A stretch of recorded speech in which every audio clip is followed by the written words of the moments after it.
como han ido hablando, pues prácticamente todas estas salmonelas del género Vitimurio, Cercipi, Paraquis y demás, pertenecen a una gran familia que son las Enterobacteriaceae, ¿no?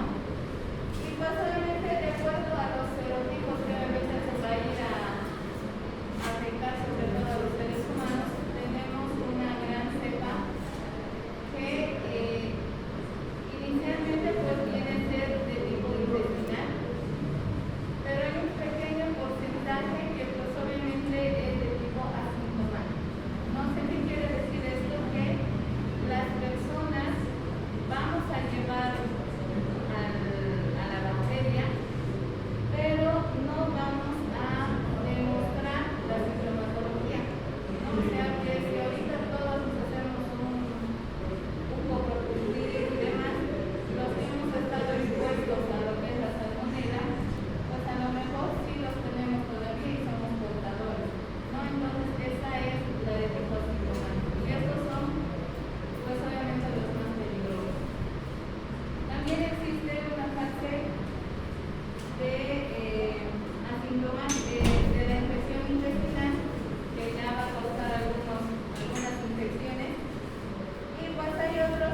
aves de corral como los huevos, la leche, el queso, la carne, si estos alimentos están contaminados, pues obviamente no, lastimosamente cuando al animal lo sacrifican no hacemos una prueba, si ustedes quieren, una prueba de salmonela a estos animales para ver si realmente están o no están infectados. Y lo que siempre les digo es de que el consumo de la carne es muy importante porque uno que nos aporta proteínas y demás, pero ¿qué es lo que pasa cuando ustedes consumen parrillada? ¿Cómo les gusta la carne a la mayoría? La media cocida, la 3/4, ¿verdad? Si esa vaca o ese res estaba infectado de salmonela y ustedes se han comido esa carne a medio cocer y demás, pues ahí también se están ingiriendo lo que es un porcentaje de salmonela, ¿no? O de cualquier otra enfermedad que también se produce por la ingesta de lo que son las carnes mal cocidas. Y pues obviamente en eso hay que tener mucho cuidado.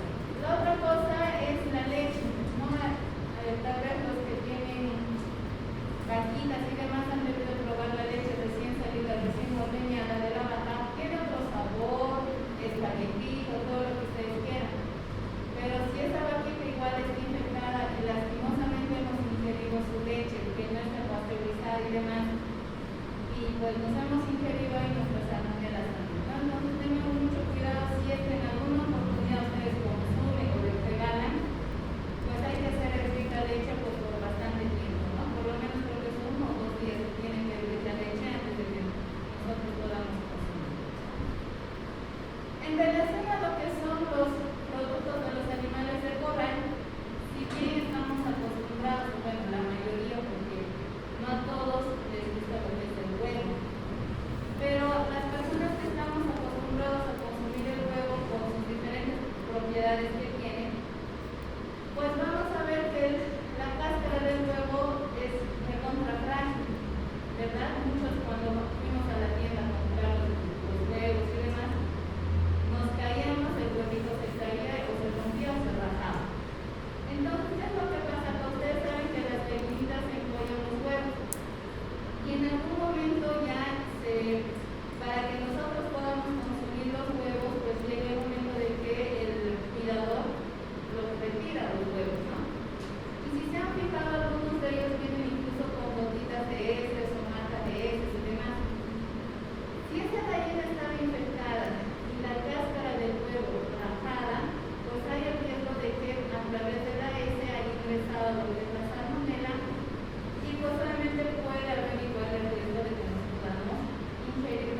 el contacto de los animales y los ambientes, pues igual. Los animales son los generalmente los portadores, ustedes ven, por medio del transporte de la salmonela, pero ustedes me dirán que tienen que ver las mascotas, los perritos, los gatitos. Pues tienen que ver todo, porque estos animales, si bien son nuestras mascotas, los criamos, los educamos y todo lo demás, nos jugamos con ellos, todo, pero no sabemos si esta nuestra mascota evidentemente se ha contagiado o no se ha contagiado. Y pues a veces enloquece en su piel, en el pelo, en la misma saliva de los animalitos, pues estos llevan incluso a lo que son, ustedes saben que los gatitos y los perritos a veces mueren o incluso comen las heces, y pues a veces la única forma de demostrar su cariño de los animalitos es lamiendo, ¿no? Entonces, a veces hay que tener ahí un poquito de cuidado también, ¿no? Y en las mismas salidas de estos animales, pues obviamente a veces nos lamen en la cara, en los labios, en la mano, y pues ahí es donde nosotros nos podemos contaminar, ¿no? Y también puede ser también cuando los perritos, hay algunas personas que tienen la costumbre de hacerles dormir en la cama, junto con ellos, ¿no? Los perritos o los gatitos, y en su mismo pelo se derrama lo que es en la cama, y pues ahí es donde en el pelo también está lo que es la salmonela, ¿no? Entonces ahí también hay que tener mucho cuidado con estas superficies, ¿no? Y a veces los pelitos del perro, del gato se quedan en nuestra ropa, en los zapatos y demás, y son de los animalitos que están contaminados. Entonces de esa forma los animalitos a través de su pelaje, de sus secreciones, pues solamente nos llegan a contaminar. En esto de las personas con contacto persona a persona, no se ha visto muy frecuente, pero sí lo es.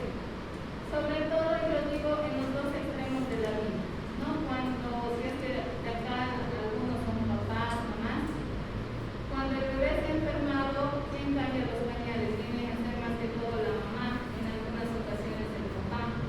Y pues a veces hay el contacto, ¿verdad?, de las heces del bebé con la mano de la mamá o del papá, y a veces por el apuro y demás, pues nos olvidamos de lavarnos las manos y demás y continuamos haciendo todo lo que teníamos que hacer. ¿Y por qué les digo al otro extremo? Porque también va a llegar un momento en que de aquí a la mayoría de nosotros, yo también me incluyo, que nuestros papás ya están en la tercera edad o van a ingresar a la tercera edad. Y pues ahora, ¿quién va a cambiar los pañales?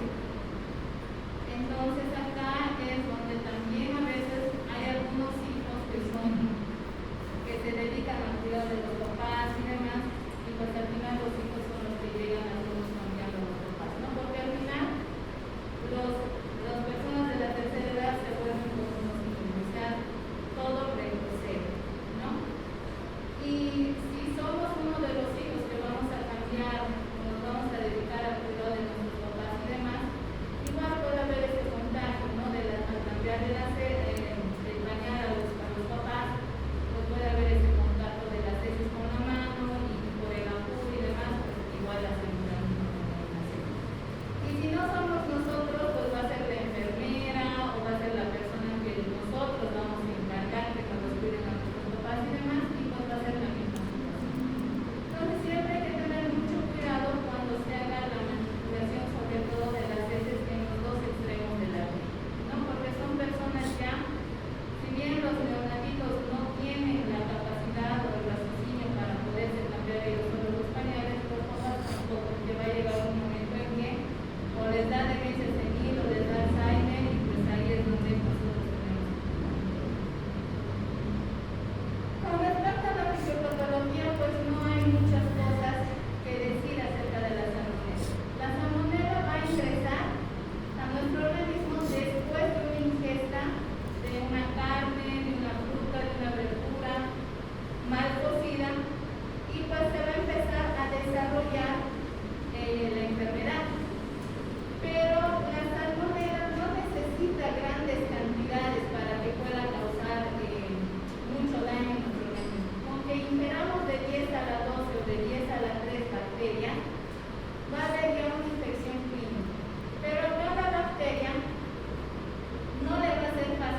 Entonces, imagínense toda esa cantidad de líquidos y electrolitos que se está eliminando.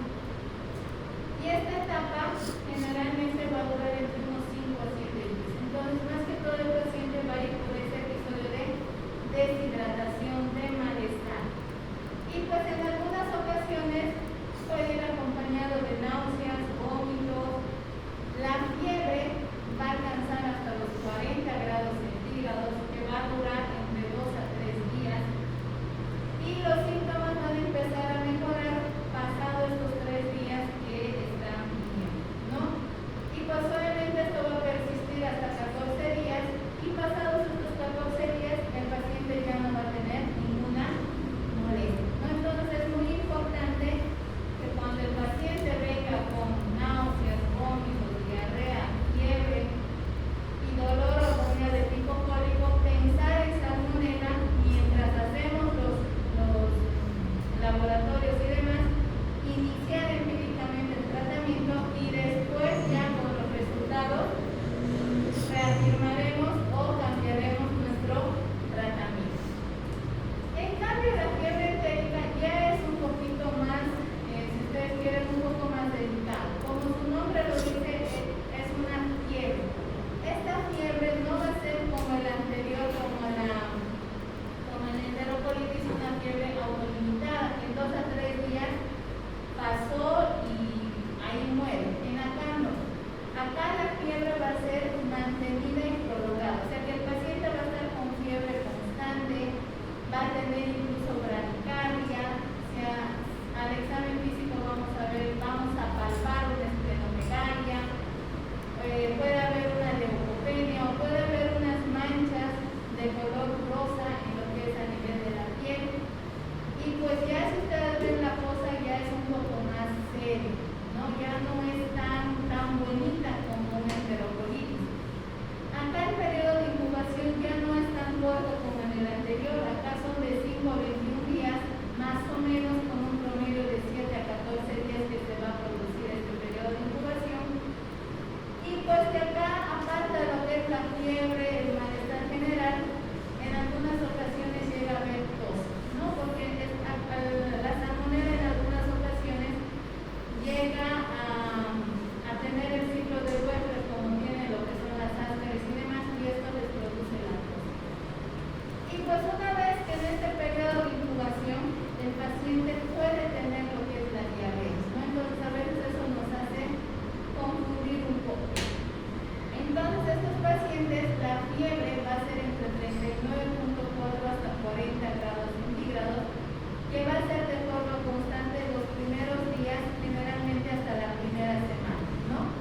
Y que durante esta semana tenemos que hacer mucho hincapié o tener mucho cuidado con lo que es la fiebre, porque ustedes saben que con una fiebre tan alta podemos llegar a convulsionar, ¿no? Y pues obviamente acá el paciente, por esa fiebre tan elevada que está teniendo, el paciente va a estar apático, va a tener confusión, va a estar con delirio, o en algunos casos el paciente se va a llegar a tener algo de psicosis, ¿no? Entonces es muy importante que por todo este delirio que el paciente va a pasar por su estado febril, es muy importante que actuar lo más pronto posible, ¿no? Y peor todavía si son niños. Habíamos mencionado que son unas manchas rosadas. Las características de estas manchas son unas lesiones maculopapulosos, ¿no? Generalmente se asemejan al color del salmón. Y es muy raro que nosotros las podamos llegar a localizar. Si es que en algún momento observamos al hacer una endoscopia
perforación intestinal tiene que ingresar al quirófano, tiene que ser ya en el día, no puede ser mañana o a los 12 días de más, no.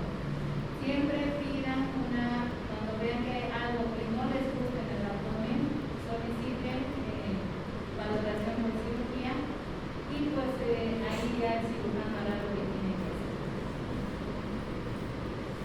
Y en esta fase también puede complicarse con una pancreatitis, una colecistitis, una endocarditis, meningitis, neumonías, abscesos hepáticos, o las bronquitis o alguna infección a nivel local. Entonces, siempre una vez que ustedes hagan su diagnóstico de acuerdo a las evoluciones que se hacen todos los días en el hospital, pues solamente ustedes tendrán que ver la parte de las posibles complicaciones que puede haber, ¿no? Y estar al pendiente que ese paciente no haga ninguna complicación.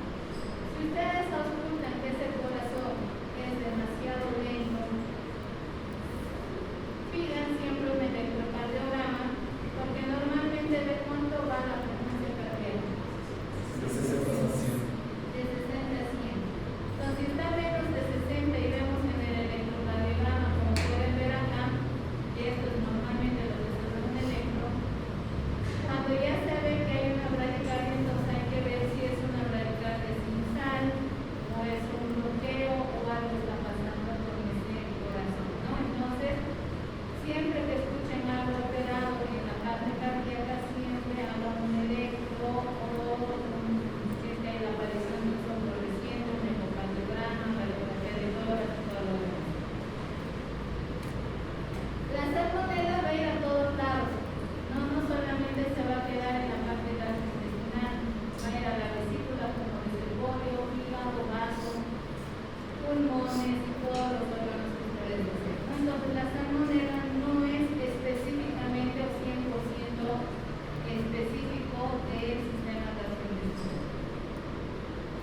La bacteriemia no es más que la presencia de fiebres y escalofríos en el transcurso de las semanas que se van a dar. La bacteriemia es más la multiplicación de la salmonela que se va a dar en lo que es la sangre mientras se van a ir multiplicando.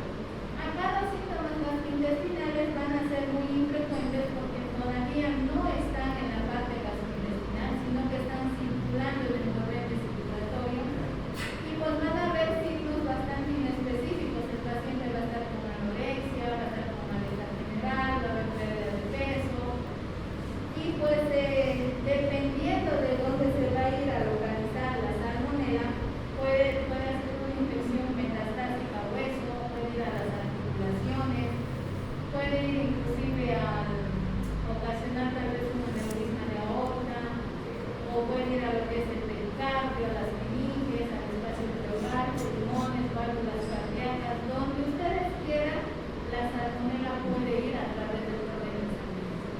Y en esta parte de la bacteriemia, si nosotros vamos a pedir un poco de cultivo, pues obviamente nuestro cultivo va a salir negativo. Pero si nosotros tomamos un hemocultivo, ahí sí nos va a salir positivo porque la salmonela está en el torrente sanguíneo. Entonces ahí es donde nos va a salir positiva nuestra prueba.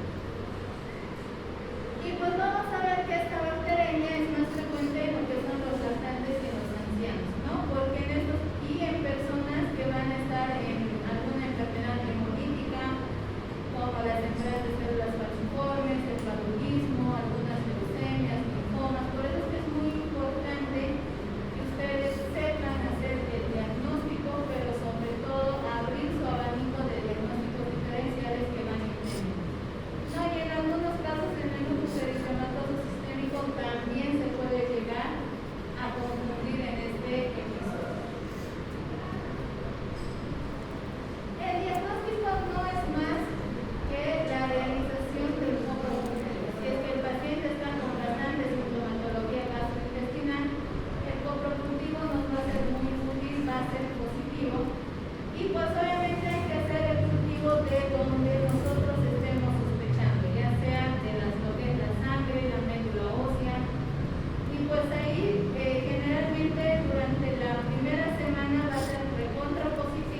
venenosa.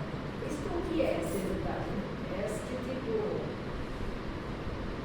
A veces el sol con todos los químicos conservantes que colocan en las aguas, pues no sabemos si ese conservante estaba ya para vencer y a veces con el sol hace una reacción.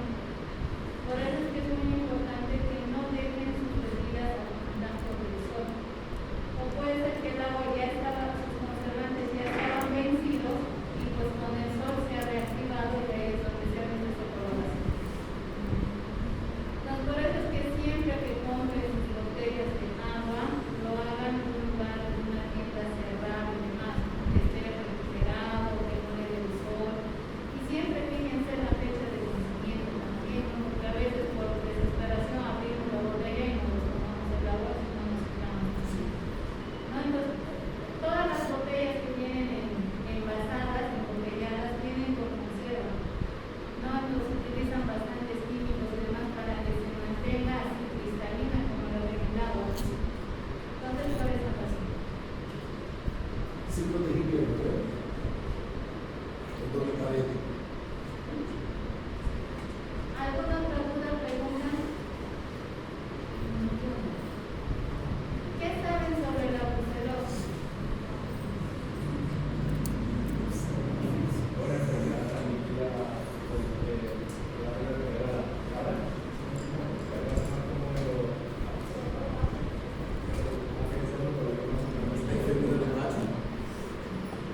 Más que de las cabras, de las vacas.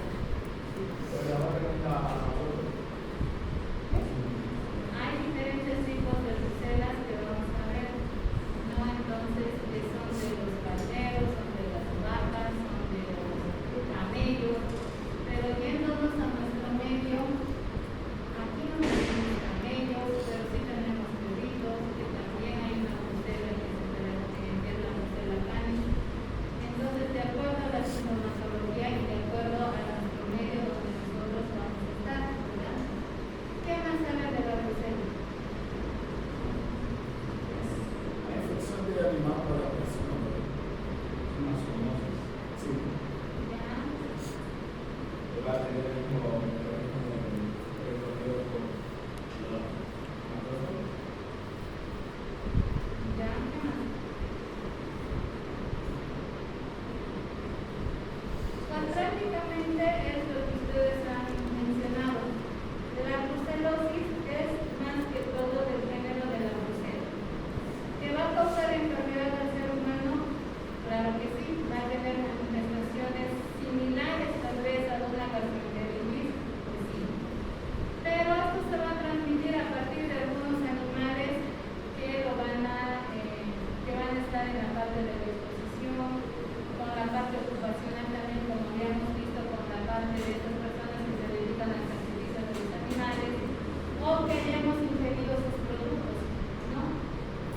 Y pues vamos a ver que esta brucela son bacilos, son tocobacilos gram negativos, que tienen una característica muy importante.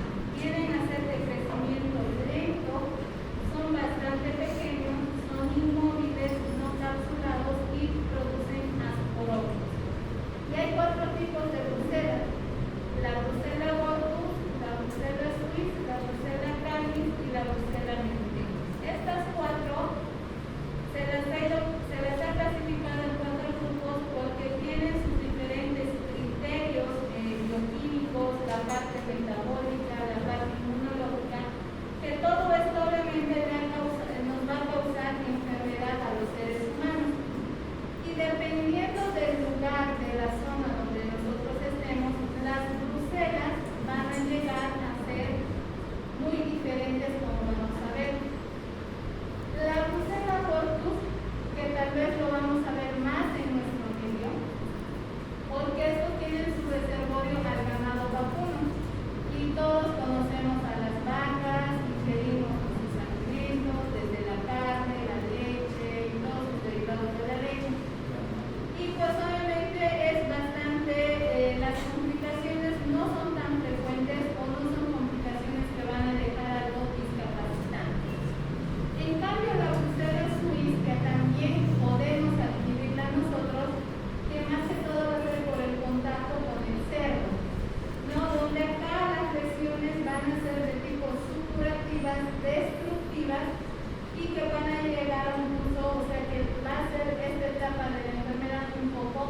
Entonces, aquí el comienzo va a ser un poco insidioso, las recidivas son bastante frecuentes porque estamos en contacto al 100% con nuestro perrito y pues obviamente la enfermedad va a ser un uso crónico, ¿no? Porque ya lo vamos a tener. Si ustedes se dan cuenta, aquí están las 4 brucelas, la Bortus, la Canis, la Meningitis y la Zika. Si ustedes se dan cuenta, son totalmente diferentes.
de que no pare de sangrar, a lo mejor va a necesitar alguna sutura.